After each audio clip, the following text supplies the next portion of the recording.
Olá, turma. Boa noite, tudo bem? Vamos lá para a nossa leitura. Mais um dia, né? Graças a Deus por isso.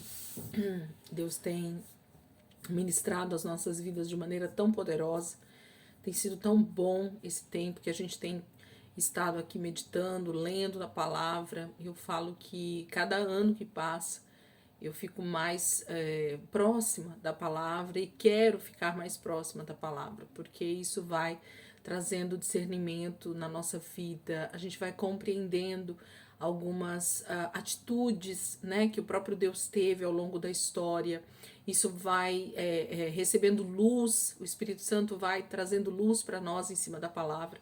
E tudo vai ficando mais fácil de compreender e entender. E esse plano e esse propósito divino de redenção para a eternidade é maravilhoso. Entender sobre isso é maravilhoso. E graças a Deus por isso, né, que a gente está aqui. Vamos orar, entregar esse momento ao Senhor e pedir para que o Espírito Santo continue a ministrar de forma tão graciosa ao nosso coração. Obrigada, Jesus. Te louvamos, Deus, porque o Senhor tem sido muito bom para nós, Jesus. Muito obrigada, Pai, por esses momentos de leitura, por esses momentos, Pai, do devocional, por esses momentos em que o Teu Espírito Santo tem nos ensinado de forma tão graciosa, Senhor, de forma tão maravilhosa. Nós temos entendido cada dia mais o Teu plano, o Teu propósito para a humanidade, o quanto o Senhor deseja nos restaurar, o quanto o Senhor deseja restaurar a nossa comunhão com o Senhor. E o Senhor foi mostrando isso ao longo de toda a Escritura, esse buscar do Teu Espírito por essa intimidade, por esse relacionamento, por essa volta ao relacionamento de pai e filho. Muito obrigada, Jesus, porque o Senhor nunca desistiu de mim, nunca desistiu de nós aqui. Muito obrigada, Deus, porque o Senhor continua desejando ter intimidade conosco. O Senhor continua desejando ter relacionamento com os filhos que o Senhor criou. E eu quero, Jesus, cada dia mais compreender esse teu propósito. Compreender, Pai, esse plano divino, maravilhoso, de redimir toda a terra, para que nós possamos estar contigo. Muito obrigada, Jesus. Fica conosco, Espírito Santo, nos ensina mais uma noite, dirige a nossa vida nessa palavra, dirige a nossa vida nessa leitura, Pai. Muito obrigada, Jesus. Muito obrigada, Deus. Amém. Amém, queridos. Vamos lá? Vamos continuar a nossa leitura. E hoje, nosso foco vai estar um pouquinho mais no Reino do Sul, né, em Judá, Jerusalém, do que no Reino do Norte. A gente vai ter um pouco das duas hoje, mas o foco maior vai estar no Reino do Sul hoje. Ontem o Reino do Norte, né, maior parte da leitura, e hoje, na verdade, no Reino do Sul. Mas vamos começar pelo Reino do Norte, ok? Como sempre a gente começa pelo Reino do Norte, vamos começar pelo Reino do Norte. Então nós estamos lá com... Deixa eu confirmar o nome do rei que tá lá, mas acho que é o irmão de Acasias, né? Que tá reinando agora, quer ver?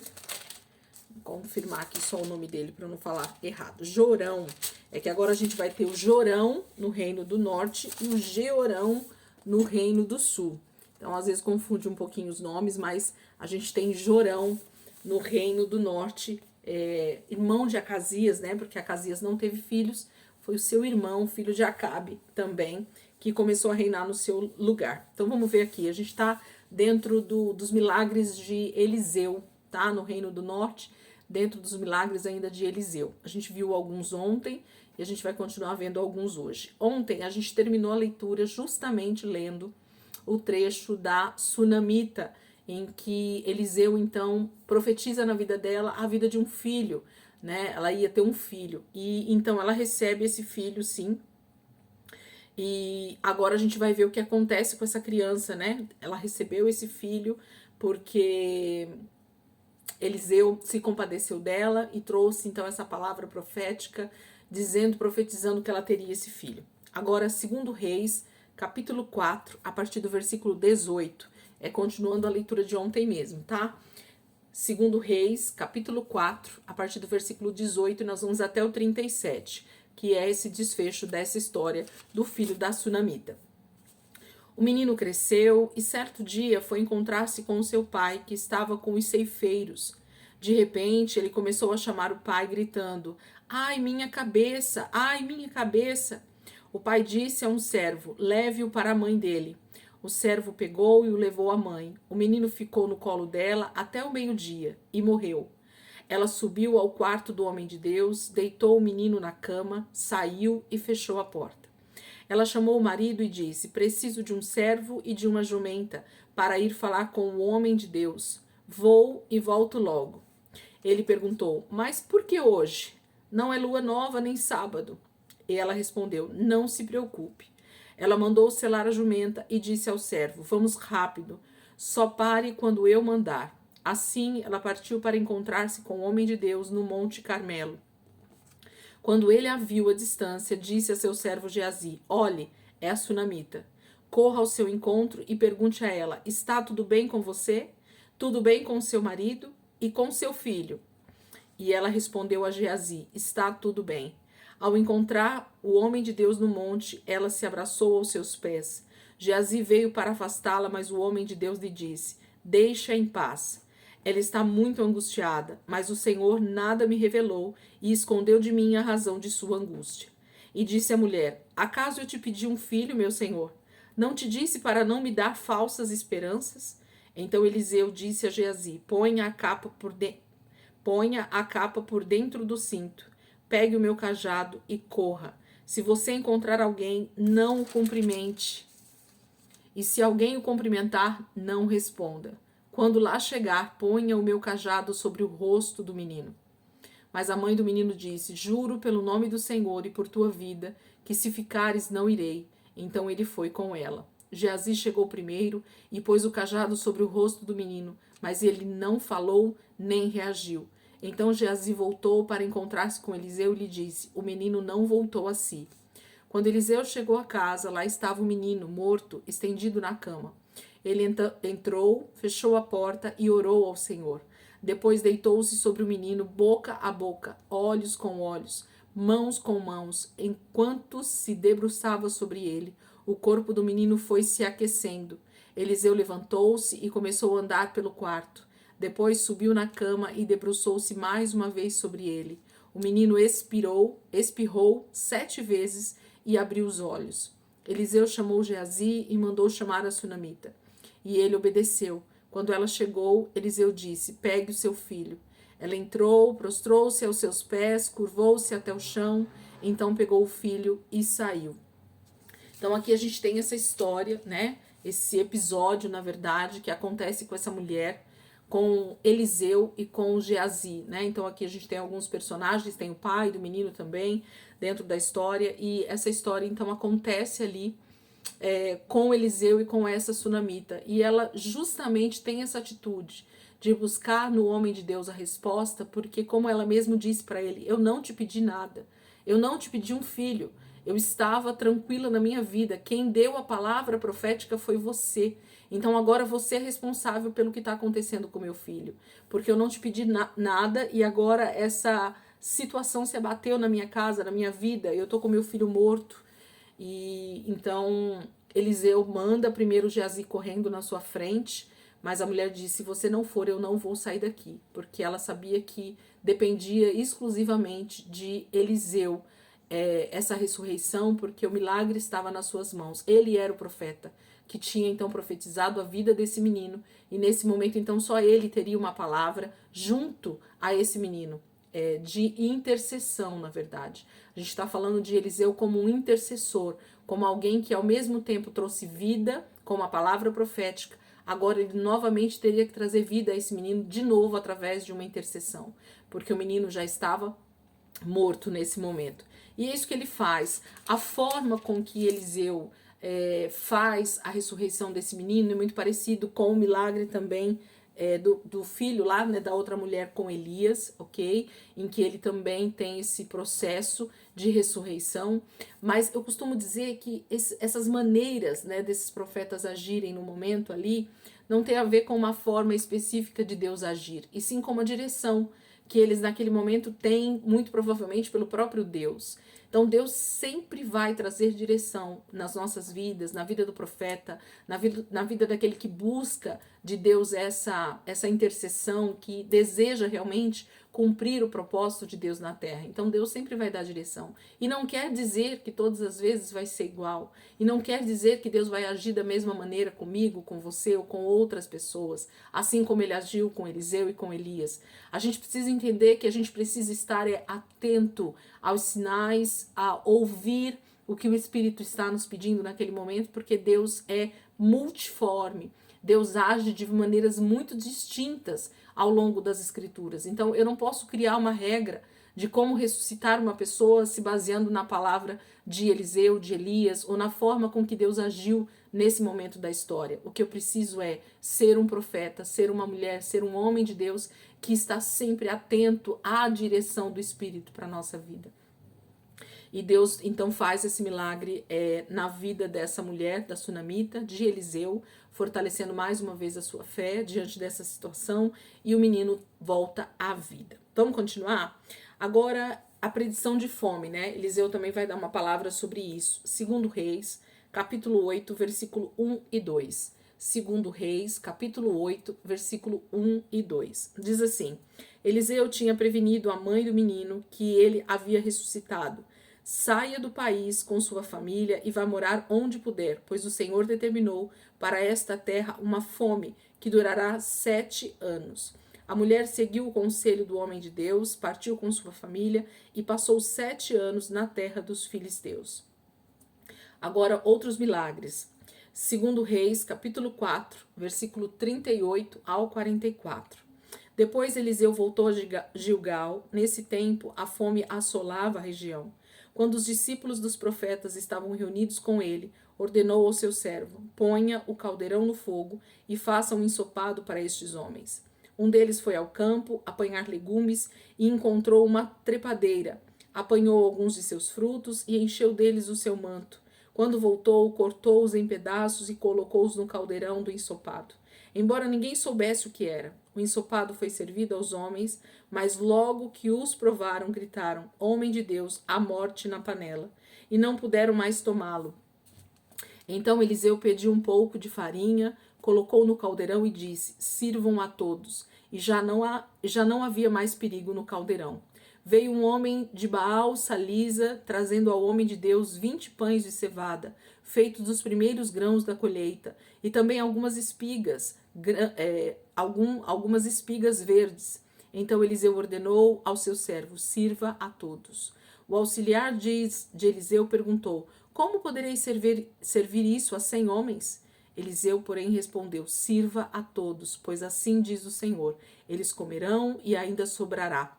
Então ele serviu a todos, e conforme a palavra do Senhor, eles comeram e ainda sobrou. Então aqui a gente vê 2 outros milagres de Eliseu, né? A sopa, que estava com algum fruto que era envenenado, e ele traz então, tira, né, esse veneno através da farinha.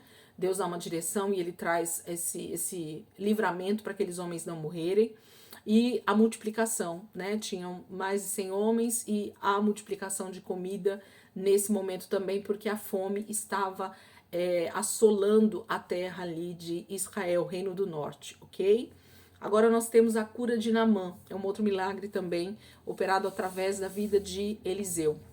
2 Reis, capítulo 5, a partir do versículo 1 ao 19. 2 Reis, capítulo 5, do 1 ao 19. Diz assim: Naamã, comandante do exército do rei da Síria, era muito respeitado e honrado pelo seu senhor, pois por meio dele o Senhor dera vitória à Síria. Mas esse grande guerreiro ficou leproso. Ora, tropas da Síria haviam atacado Israel e levado cativo uma menina, que passou a servir a mulher de Naamã. Um dia, ela disse à sua senhora: se o meu senhor procurasse o profeta que está em Samaria, ele o curaria da lepra. Naamã foi contar ao seu senhor o que a menina israelita dissera. O rei da Síria respondeu: vá, eu lhe darei uma carta que você entregará ao rei de Israel. Então Naamã partiu, levando consigo 350 quilos de prata, 72 quilos de ouro e 10 mudas de roupas finas. A carta que levou ao rei de Israel dizia: junto com esta carta estou te enviando meu oficial Naamã, para que o cures da lepra. Assim que o rei de Israel leu a carta, rasgou as vestes e disse: por acaso sou Deus, capaz de conceder vida ou morte? Por que este homem me envia alguém para que eu o cure da lepra?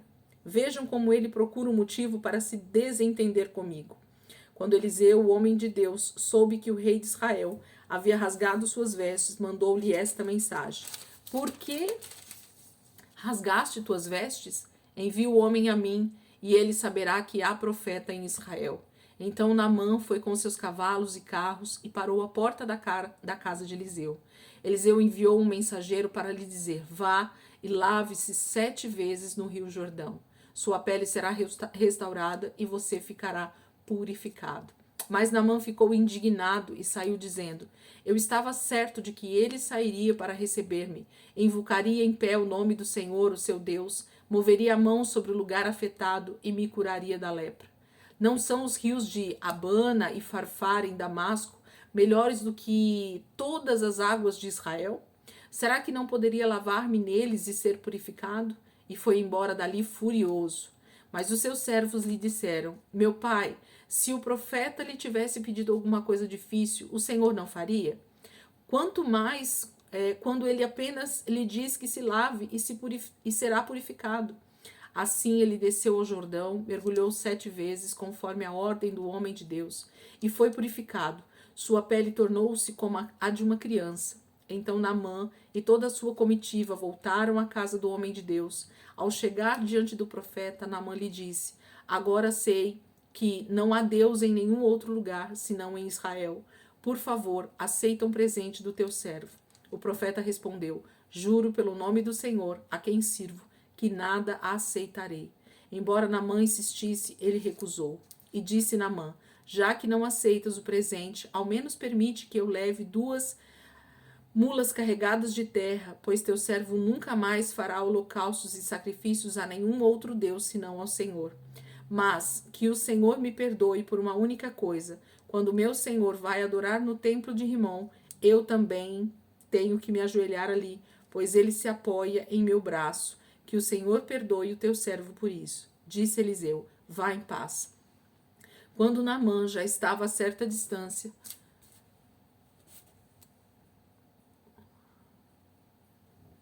ele para aqui, na verdade, gente. Desculpa a pausa, né, absurda aqui, é que ele vai continuar sobre o pecado de Geazi. Eu vou continuar o texto só para a gente entender o que está acontecendo aqui, mas ele separa aqui dentro da minha Bíblia, né? Versículo 19, novamente. Disse Eliseu: vá em paz. Quando Naamã já estava a certa distância, Geazi, seu servo de Eliseu, o homem de Deus, pensou: meu senhor foi bom demais para Naamã, aquele arameu, não aceitando o que ele lhe ofereceu. Juro pelo nome do Senhor que correrei atrás dele para ver se ganho alguma coisa. Então Geazi correu para alcançar Naamã, que vendo-o se aproximar, desceu da carruagem para encontrá-lo e perguntou: está tudo bem?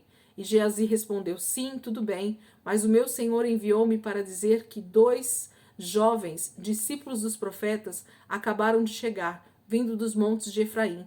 Por favor, dê-lhes 35 quilos de prata e 2 mudas de roupas finas. Claro, respondeu Naamã, leve 70 quilos. Ele insistiu com Geazi para que os aceitasse e colocou os 70 quilos de prata em 2 sacolas, com as 2 mudas de roupa, entregando tudo a 2 de seus servos, os quais foram à frente de Geazi levando as sacolas. Quando Geazi chegou à colina onde morava, pegou a sacola das mãos dos servos e as guardou em casa. Mandou os homens de volta e eles partiram. Depois entrou e apresentou-se ao seu senhor Eliseu. E este perguntou: onde você esteve, Geazi? E Geazi respondeu: teu servo não foi a lugar algum. Mas Eliseu lhe disse: você acha que eu não estava com você em espírito quando o homem desceu da carruagem para encontrar-se com você? Este não era o momento de aceitar prata nem roupas, nem cobiçar olivais, vinhas, ovelhas, bois, servos e servas. Por isso a lepra de Naamã atingirá você e os seus descendentes para sempre. Então Geazi saiu da presença de Eliseu, já leproso, parecendo neve. Essa passagem, gente, de Naamã é outra passagem extremamente muito lida, pregada, falada, né, no nosso meio cristão. E é uma passagem extremamente importante, lógico, dentro da palavra de Deus, como qualquer outra. Mas, mais uma vez, aqui Deus pede para que a gente coloque o foco não no milagre em si, mas em tudo que rodeia esse milagre, nas atitudes tanto de Naamã, quanto nas atitudes de Eliseu, quanto nas atitudes de Geazi. Então, o que eu preciso entender são o que esses personagens estão fazendo dentro desse contexto. O que são esses personagens dentro daquilo que Deus quer passar para nós. O que Deus está fazendo aqui nesse momento e que isso sim traz um maior entendimento para nós e é onde o nosso foco deve estar quando a gente está lendo a Bíblia. Então, a palavra fala que Naamã era um comandante do exército do rei da Síria. Era muito respeitado e honrado pelo seu senhor rei da Síria, ok? Por meio dele, o Senhor dera vitória à Síria. Então, esse homem era um homem respeitado na Síria porque ele teve vitórias em guerras, mas o próprio Deus, aqui é Senhor letra maiúscula, o próprio Senhor, o nosso Deus, o Deus de Israel, é quem tinha dado vitória à Síria com Naamã no comando. E essa lepra, gente, se vocês lembram, quando eu falei sobre a lepra lá atrás, quem não lembra, volta um pouquinho, um pocão, né? A lepra tá lá no Pentateuco, ainda nos 5 primeiros livros, onde Moisés começa a dar as leis e mostra, né, então, o resultado da desobediência. A lepra, dentro do Velho Testamento, ela tem muito a ver com a famosa tsará. Se vocês lembrarem, nessa palavra em hebraico é tsará. Então, a lepra, ela tem essa conotação do tsará, que é uma doença que tem muito mais a ver com a falta de honra à liderança, honra a líderes, autoridades, com você usar a sua boca para falar mal de uma autoridade, para denigrir uma autoridade, para falar mal mesmo, né, dessa pessoa, para defamar uma pessoa, caluniar. Então, todas as vezes que alguém tinha esse tipo de atitude, a resposta de Deus, o juízo de Deus para a vida dessa pessoa tinha a ver com essa doença, que para nós hoje ela parece ser simplesmente uma doença de pele, mas ela tem a ver com essa chamada tsará, que é uma doença na pele, uma doença externa, né? Geralmente você via ela no corpo da pessoa, era visível, porque isso iria demonstrar que essa pessoa tinha tido atitudes subversivas, né, que fala, né? Ela tinha tido atitudes de desonra com autoridades. Então, nós não conhecemos a história de Naamã profundamente, mas a gente conhece o contexto em que ele está e nós sabemos que esse homem é um homem leproso. E existe alguém dentro da sua casa, além de Naamã, que conhece então esse ambiente dessa doença na vida de Naamã. Essa lepra de Naamã aparentemente não era uma lepra que passava para outras pessoas, porque geralmente a lepra ela era ela dava contágio, né? Ela era, não é contagiante, é contagiante, gente, que fala a palavra sumiu. Você era contagiado por aquilo, né? Tinha o contágio daquela doença, então as pessoas pegavam. Em Israel, a pessoa leprosa ela era afastada do acampamento, né? Eles acreditavam que tinha a ver com essa questão do contágio. Mas a gente pode também tentar entender que lá no Velho Testamento, nessas passagens de Moisés, eu falei sobre isso. Quando Deus pedia para que a pessoa leprosa fosse afastada do acampamento, Deus estava falando sobre tirar do meio do acampamento, tirar do meio de Israel o pecado. Por quê? Porque a tsará era uma doença que aparecia no corpo para justamente mostrar o meu pecado de desonra a uma autoridade. Alguém que Deus tinha colocado como autoridade sobre a minha vida. E Naamã, ele não está afastado. Por quê? Porque, na verdade, a lepra em si, ela não era contagiosa, no sentido literal, tá?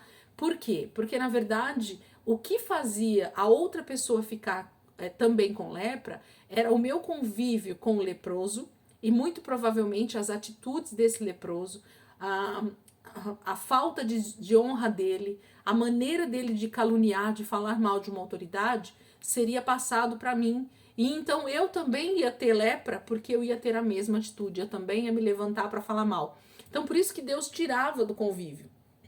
Por isso que Deus tirava para fora do arraial essa pessoa leprosa. Porque o que Deus queria é que essa pessoa estivesse afastada do povo de Israel, afastada dos seus filhos, para que não houvesse a contaminação do pecado, de calúnia, de desonra, ok? Então, muito provavelmente a gente vê aqui um homem que tinha a lepra, convivia com a sua família, mas ele não era contagiante, né? Essa lepra, ele não passava. Por quê? Porque na verdade a lepra em si é algo muito pessoal. É uma doença que está na sua vida. Você precisa ser curado da lepra. Você precisa ser curado desse mal que faz você estar leproso. Por quê? São atitudes da minha vida que fazem com que eu fique leproso, tá? Isso que a palavra está falando para nós. E principalmente no Velho Testamento a gente vê muito essa questão da lepra. E aqui então a gente vê Naamã, um homem leproso que convive com a sua família. Ele não é afastado da sua família. Mas uma serva, em algum momento de batalha, de guerra, os israelitas tiveram algum momento de guerra com a Síria e eles foram levados alguns cativos, né? Alguns escravos. E dentre eles uma menina israelita agora vive na casa de Naamã. E ela está vendo tudo o que está acontecendo ali com Naamã a respeito da lepra. E ela diz assim, se o meu senhor, se Naamã, né? Se o meu chefe, se o meu dono, que é Naamã, fosse até o profeta em Samaria, com certeza ele seria curado da lepra. Por quê? Porque Deus traria então à tona esse pecado da vida de Naamã e ele seria então curado. É disso que ela está falando, né? De mostrar que Deus é Deus através da vida de Eliseu, através do profeta, mas que Deus era realmente todo poderoso para curar a vida de Naamã. E é isso que acontece. Então, Naamã vai até o rei e diz assim, olha, eu preciso de uma carta que me encaminhe lá para Israel, né? Para o reino do norte, lá em Samaria, e eu vou lá falar com o rei, porque me disseram que lá tem um homem que pode me curar da minha lepra. E o rei então manda Naamã, o seu servo, né, chefe, comandante ali do exército, com uma carta dizendo que o rei de Israel então deveria curá-lo. Ele estava mandando presentes, ele estava mandando ali o pagamento pela cura de Naamã, mas que Naamã fosse curado. Quando o rei recebe essa comitiva de Naamã, o rei fica apavorado. Por quê? Porque ele acha que o rei da Síria está tentando, na verdade, pegar ele no pulo para fazer uma nova guerra contra ele, né? Talvez eles já tivessem se desentendido em algum outro momento. E o rei de Israel, nesse momento aqui, fica aterrorizado com essa carta do rei da Síria. Ainda mais com o comandante, né, chegando para pedir para ser curado. Por quê? Porque o rei de Israel não tinha poder para curar ninguém. Porque ele não tinha esse domínio, ele não saberia como fazer isso, ele não tinha direção de Deus para isso. Então, ele não tinha o Espírito de Deus para isso, e ele se apavora, então. Mas, Eliseu fica sabendo dessa atitude do rei, de que ele se apavora, de que ele acha que o rei da Síria está querendo, na verdade, guerrear novamente contra ele, tentando arrumar uma armadilha, né, contra Israel, e manda, então, chamar Naamã até a presença de Eliseu. Chegando até a casa de Eliseu, a palavra diz que Eliseu nem saiu para atender Naamã, mas ele já tinha uma direção, ele já tinha uma palavra profética para Naamã. Então ele diz que Naamã deveria então se lavar 7 vezes, dar 7 mergulhos no rio Jordão e ele seria purificado. A palavra traz alguns detalhes aqui dentro que muita gente às vezes não se atenta, né? De que Naamã, ele vai primeiro para o rei, e é o rei então que envia, né, Naamã para Eliseu, e aí chegando na casa de Eliseu, Eliseu então não fala com Naamã diretamente, mas pede para o seu servo Geazi ir dar o recado, e Geazi então leva o recado para Naamã. Naamã se irrita, né, com essa atitude de Eliseu, acha que vai ser honrado na casa de Eliseu, mas Eliseu só estava ali para então cumprir o propósito de Deus na vida de Naamã, porque Naamã precisava descer primeiramente da sua arrogância, né? Por isso que ele fala dos rios aqui de Damasco, que eram mais bonitos, talvez, com águas mais puras, mas Israel era o lugar onde se lavava mesmo muitos leprosos, né? A água de Israel era a água de purificar mesmo. Então, por isso, provavelmente, os rios nunca foram os mais bonitos da terra, porque há muito pecado sendo lavado nesses rios, né? E glória a Deus por isso, Deus vai lavando as nossas vidas. E ele se irrita e fala que não vai fazer, mas os seus servos, mais inteligentes do que Naamã, então falam para ele cumprir a palavra do profeta, porque o profeta está pedindo para ele só mergulhar. É só isso, meu Senhor. Vamos lá obedecer o Eliseu e com certeza a coisa vai acontecer. E dito e feito. Então, Naamã obedece, faz os mergulhos, Deus traz a cura para Naamã, sim, debaixo dessa palavra profética que Eliseu libera sobre a vida dele. E eu gosto muito do finalzinho dessa história, ainda com Naamã, não com Geazi, ainda com Naamã. Porque fala que assim, ó. Deixa eu pegar aqui a passagem. Versículo 14, gente. 2 Reis, capítulo 5, versículo 15. Diz assim, ó. Então Naamã e toda a sua comitiva voltaram à casa do homem de Deus, depois que ele foi purificado, né? Ao chegar diante do profeta, Naamã lhe disse: agora sei que não há Deus em nenhum outro lugar senão em Israel. Então, Naamã é purificado, mas junto com essa purificação veio o arrependimento, a conversão. Naamã se converteu ao Deus de Israel, ok? Ele agora sabe que só existe um Deus. Por quê? Porque provavelmente Naamã tentou tudo que vocês possam imaginar, tudo que ele podia fazer para se tornar puro, para se tornar limpo daquela lepra, ele com certeza tentou lá na sua terra, na Síria, mas agora ele tem uma palavra profética vindo do próprio Deus e Deus realmente o cura totalmente, né? Perfeitamente. A pele de Naamã se tornou como de uma criança e ele se converte então. Então, o principal propósito, muitas vezes, de uma cura nas nossas vidas, quando nós somos tocados, tem a ver com a nossa conversão, tem a ver com o nosso arrependimento diante de Deus, reconhecimento de que Deus é Deus da nossa vida, né? E é isso que acontece com Naamã. Mas vamos continuar aqui para vocês verem que tremendo isso. A preocupação de Naamã nesse momento. Eu gosto muito dessa parte.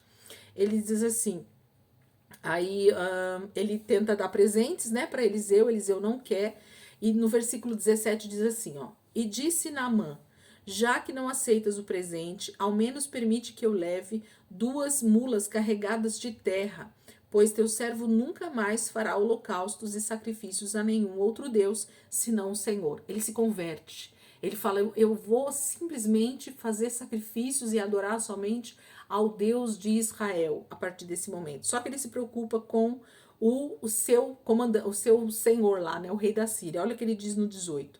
Mas que o Senhor me perdoe por uma única coisa.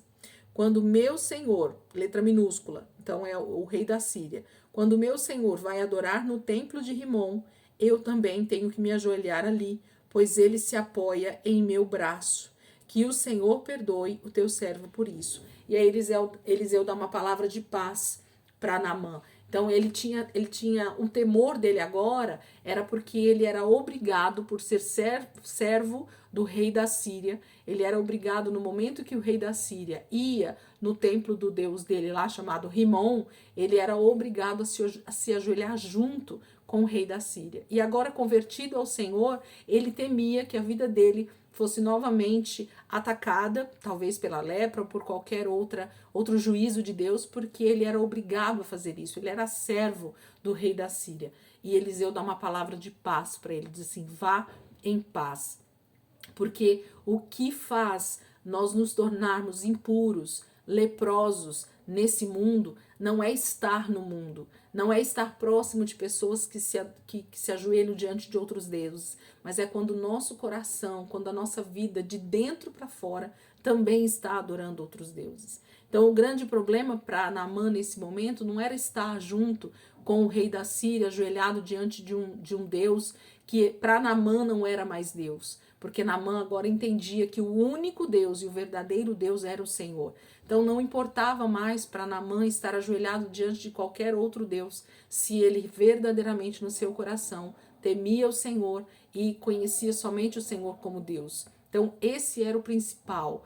Por isso que Naamã recebe essa palavra de Eliseu dizendo, vá em paz. Isso está lá no versículo 19, né? Disse Eliseu, vá em paz, não se preocupe, faça, cumpra tudo que você precisa cumprir com o seu Senhor lá em Damasco, na Síria, que o Senhor conhece o teu coração a partir desse momento. Aí vem o pecado de Geazi e a sua punição. Ao contrário de Naamã, que se converteu ao Senhor, que entendeu que Deus era o único Deus de Israel, que agora ia somente adorar o Senhor, nesse momento, como Eliseu não aceitou os presentes, nós temos agora um problema com o seu servo, com o homem, o servo de Eliseu, que era Geazi, e que até esse momento tinha caminhado de forma tão poderosa, né, ao lado do seu senhor, de Eliseu, que era o profeta nesse momento em Israel. Geazi estava como auxiliar, assim como Eliseu foi de Elias,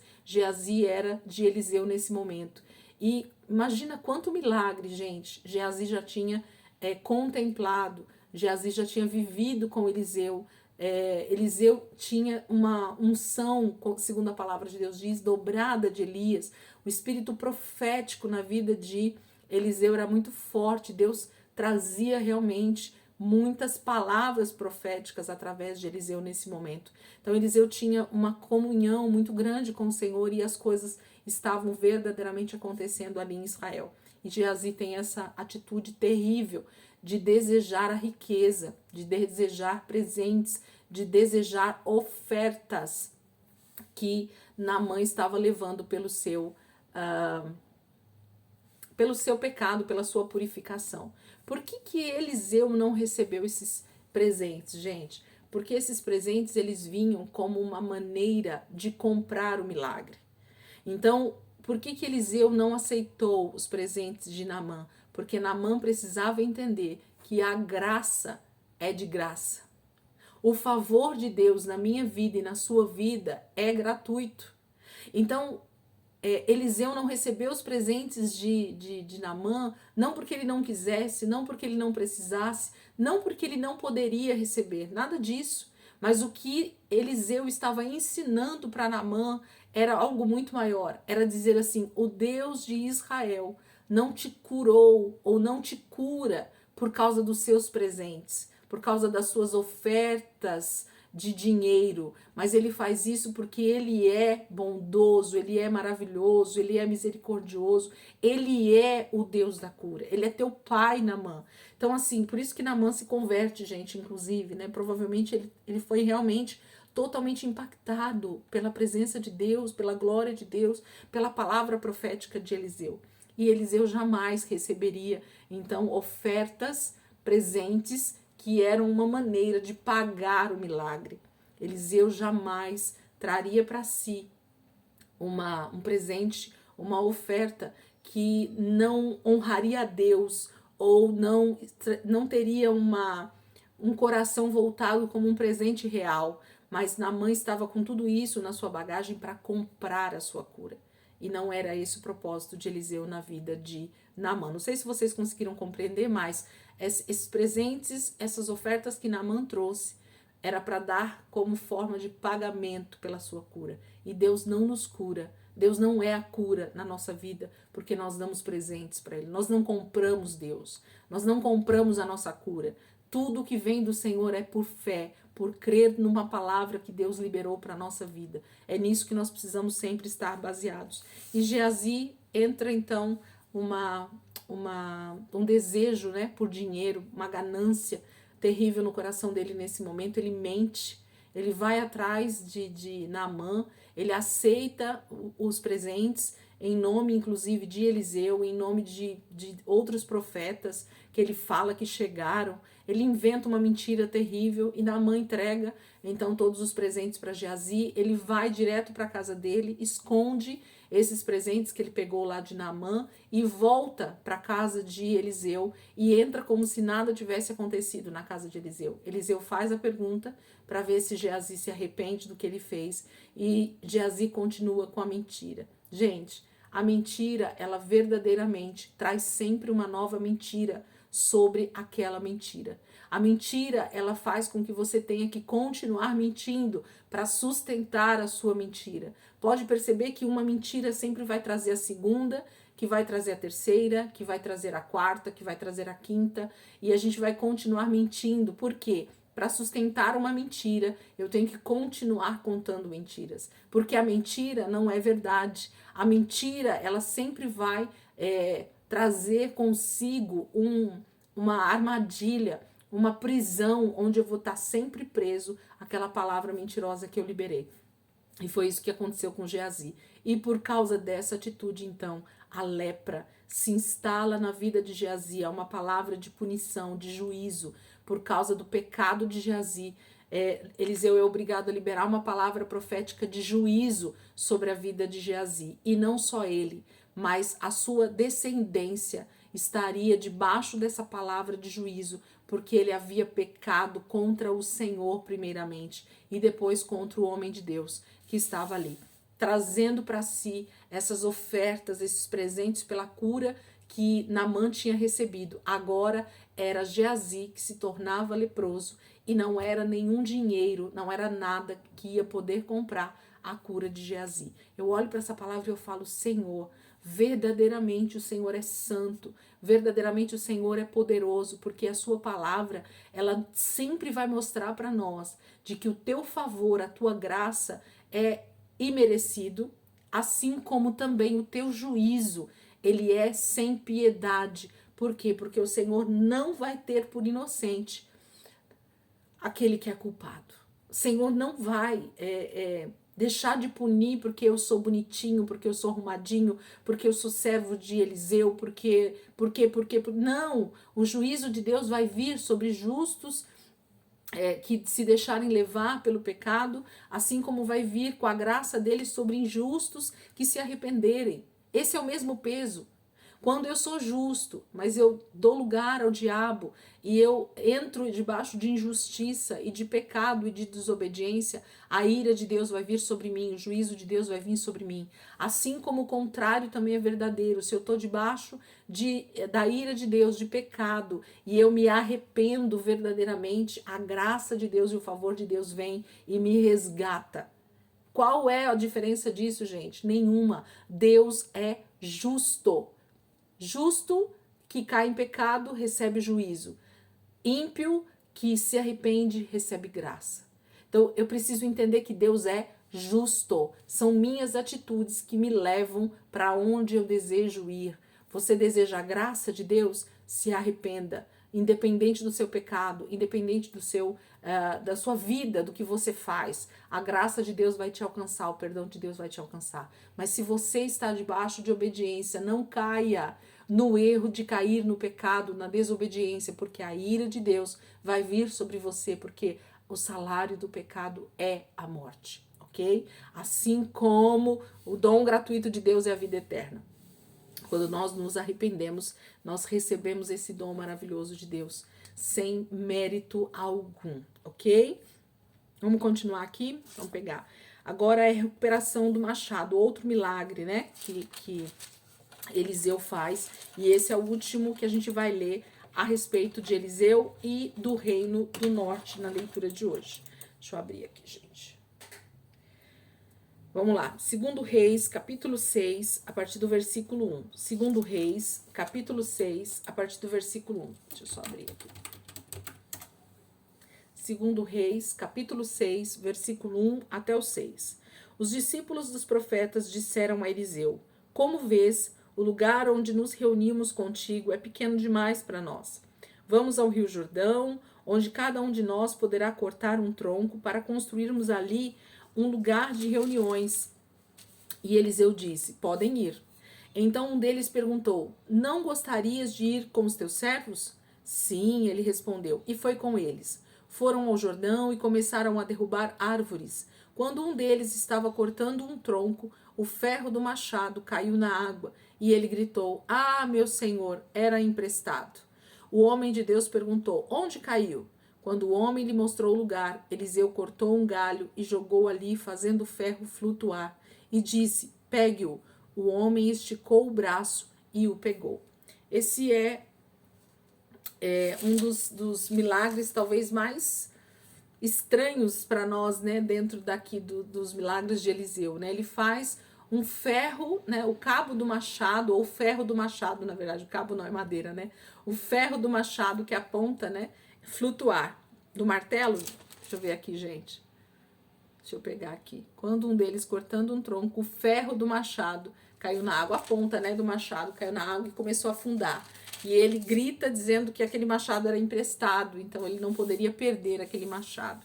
E Eliseu faz aquilo flutuar, jogando um pedaço de madeira, né, um galho, sobre a água onde o machado tinha caído, aquilo flutua. Gente, milagre do Senhor, que às vezes a gente não explica. Talvez tenha algum entendimento mais profundo nisso, eu não posso dizer porque não tenho esse entendimento dentro dessa palavra, mas busco, se Deus tem algo para nos ensinar, eu sempre estou à disposição, falo, Espírito Santo, me ajuda a entender se existe algo a mais que eu preciso compreender nesse texto. Mas que a gente possa meditar e se o Senhor nos ensinar, a gente compartilha, senão a gente vai continuar lendo e entendendo que o milagre de Deus sempre é poderoso. Amém? Então a parte do reino do norte termina aqui. Agora vamos para o reino do sul.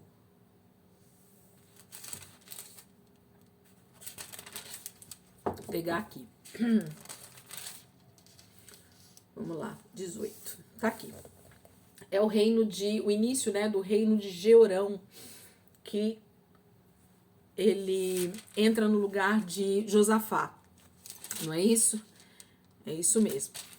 Jeorão entra no lugar de Josafá, que foi um grande rei no reino do sul, né, em Judá e Jerusalém, e agora Jeorão é que entra no seu lugar. Só que Judá já começa a ter um certo declínio no final do reino de Josafá.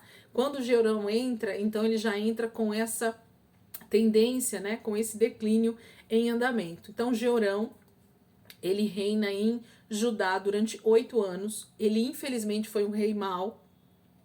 Ele entra no 5º ano de Jorão, desse rei que a gente estava lendo, que está lá no Reino do Norte, no momento de Eliseu, ok? Então vamos lá, continuação do governo em parceria com Josafá. Ele termina, né, o reino de Josafá e ele entra. 2 Reis, capítulo 8, versículo 16 e 17. 2 Reis, capítulo 8, versículo 16 e 17. No 5º ano de Jorão, filho de Acabe, rei de Israel, sendo ainda Josafá rei de Judá, Jeorão, seu filho, começou a reinar em Judá. Ele tinha 32 anos de idade quando começou a reinar e reinou 8 anos em Jerusalém. Esse mesmo texto está lá em 2 Crônicas 21:5. 2 Crônicas 21:5. Ele tinha 32 anos de idade quando começou a reinar e reinou 8 anos em Jerusalém. Agora vem a morte de Josafá. Ele tinha 57 anos de idade em média, né? Ou era exatamente isso, segundo a palavra. Está lá em 2 Crônicas 20, do versículo 34. Diz assim: os demais acontecimentos do reinado de Josafá, do início ao fim, estão escritos nos relatos de Jeú, filho de Anani, e foram incluídos nos registros históricos dos reis de Israel. Então, esse Jeú, filho de Anani, também escreveu muitas coisas. E a gente não tem exatamente aqui esse livro, né, que esses profetas, que esses homens de Deus também escreveram naquela época. Mas Deus deixou muitos relatos aqui para nós entendermos. O mesmo texto está lá em 1 Reis, capítulo 22, versículo 45 e 50.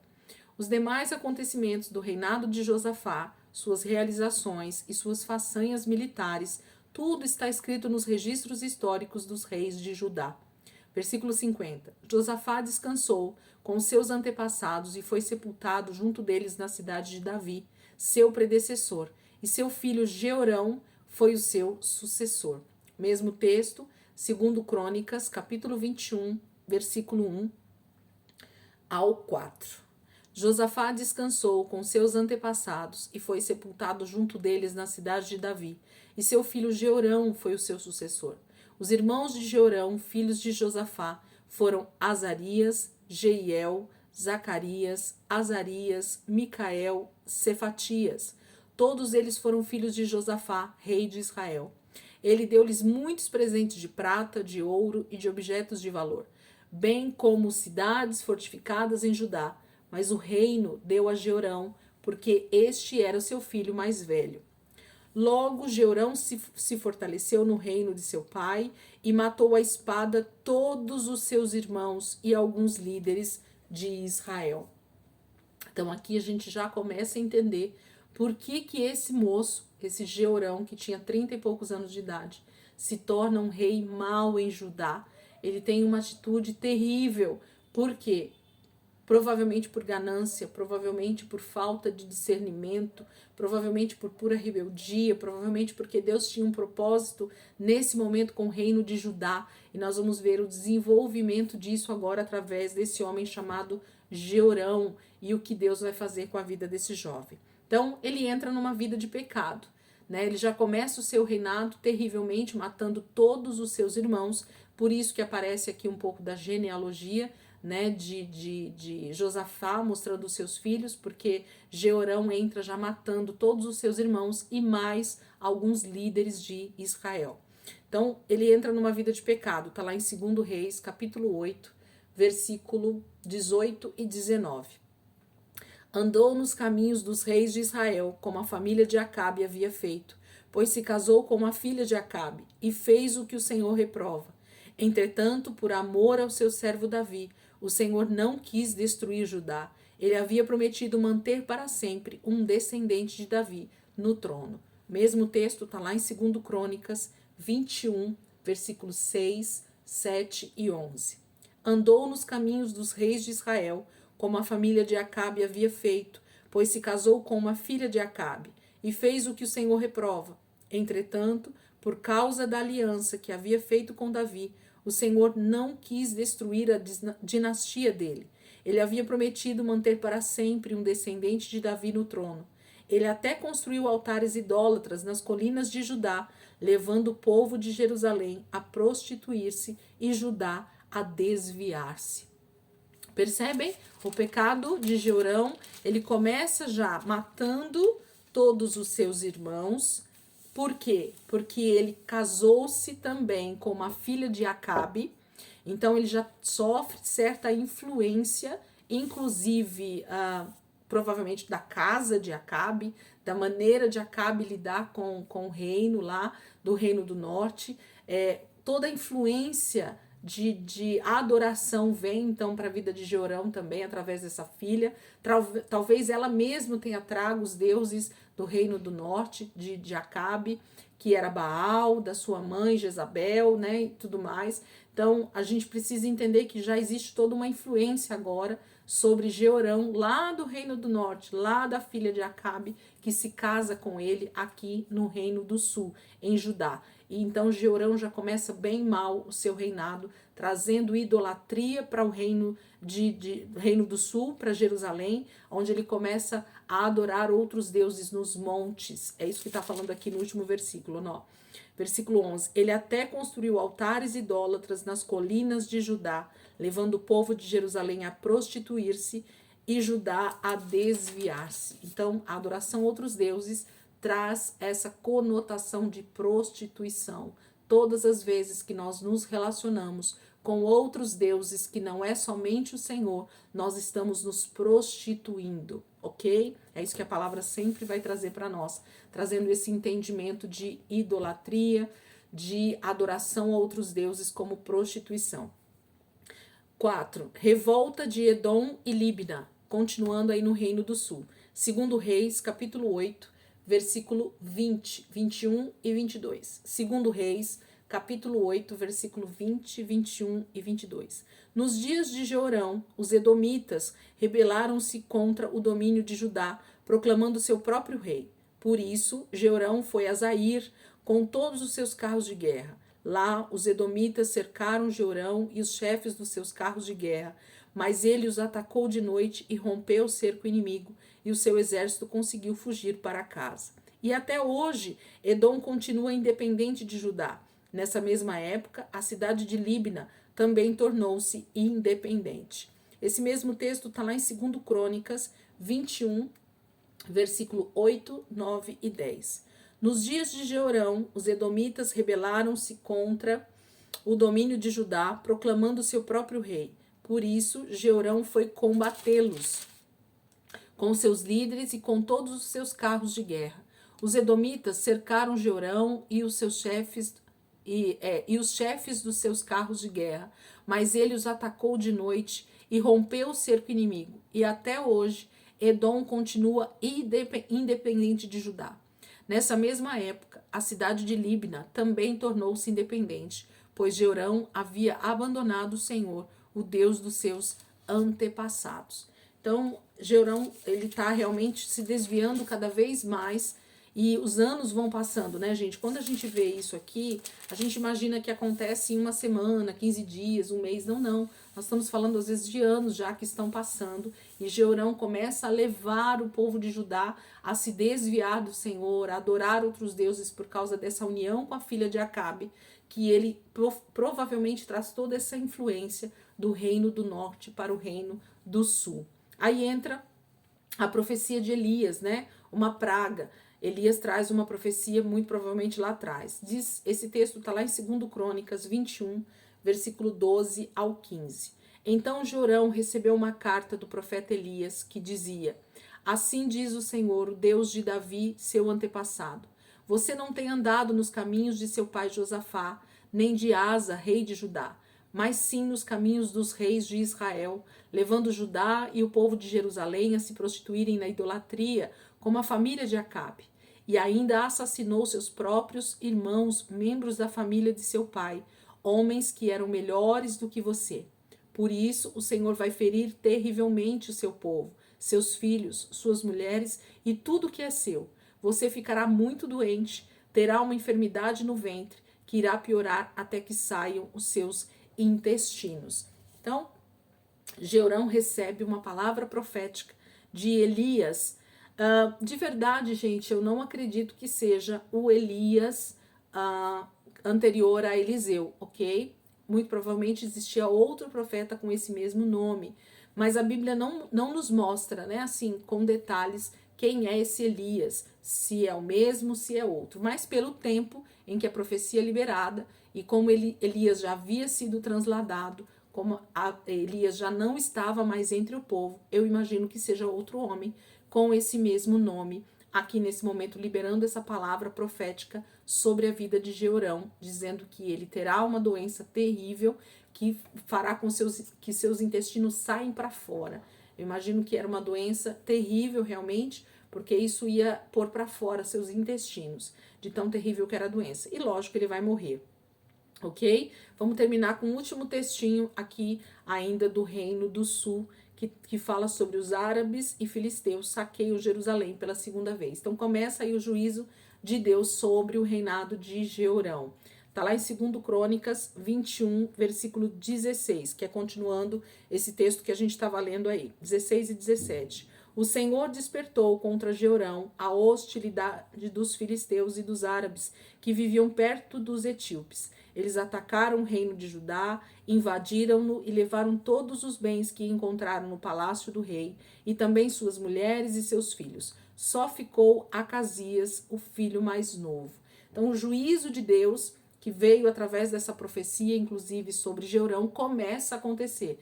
Deus desperta, né, dentro dos inimigos ali, dentro dos vizinhos, né, os árabes e os filisteus. Eles se levantam, né, com hostilidade, guerra mesmo, né? Os inimigos achando uma brecha na vida de Jeorão, no reinado de Jeorão. Então, e eles vão para cima para justamente saquear, roubar, né, tomar despojos de guerra, tomar bens poderosos que Jerusalém tinha, que Judá tinha. E assim eles fazem. Só que não só isso. Eles levam também, além dos bens do palácio do rei, levam suas mulheres e seus filhos para ser escravos. Geralmente, quando países vizinhos guerreavam contra ou saqueavam ou invadiam, eles levavam mulheres e filhos para se tornarem escravos na terra deles. Então, nesse momento, a família de Jeorão sofre com as consequências do pecado do pai, da idolatria e de tudo que acontecia ali no reino de Judá nesse momento, Deus trazendo juízo, liberando os inimigos para invadir Judá, roubar todos os seus bens e ainda os filhos e as mulheres serem levadas cativas como escravos. Só sobra um filho mais novo chamado Acasias. E nós vamos ver a partir de amanhã o que vai começar a acontecer através de tudo isso. Amém, queridos? Deus abençoe a vida de vocês. Ótima noite para todo mundo. E amanhã, se Deus quiser, a gente vai estar aqui de novo para continuar essa leitura e entender um pouquinho mais sobre a história de Acasias, que vai começar já já, e continuar também o Reino do Norte, para a gente ver esse desenrolar dessa situação que está no Reino do Norte também. Tá bom, gente? Deus abençoe a vida de vocês, que vocês possam ter aí um início de semana abençoado, hoje domingo, né? Amanhã, segunda-feira, e eu creio que o Senhor tem grandes coisas para nós durante toda essa semana, em nome de Jesus. Amém, queridos? Deus abençoe.